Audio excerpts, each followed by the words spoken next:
was early in my career, somewhere around 2000 to maybe 2001.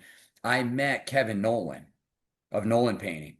And, he probably doesn't know me, but he's had an enormous impact on what we do.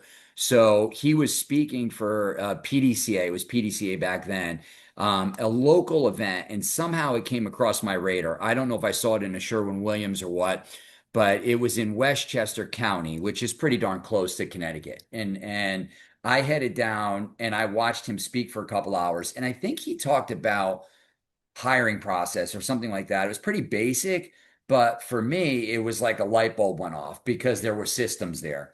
And at that point, his brother, I believe his name is Brian, had just started with him and they were doing this thing called Summit, which was a consulting type of firm.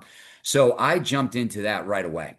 And I was probably one of their first clients. I was not in it for a long time. It was short stay, unfortunately, but I did learn a lot of things. And some of this, the business fundamentals, even now for how we operate, especially our crews and our job sites. I think a lot of that, I lean on Nolan to say, hey, we want to be the best in our area in terms of customer service to the customer on the job site. And then what I also noticed from them is they had systems and SOPs for everything.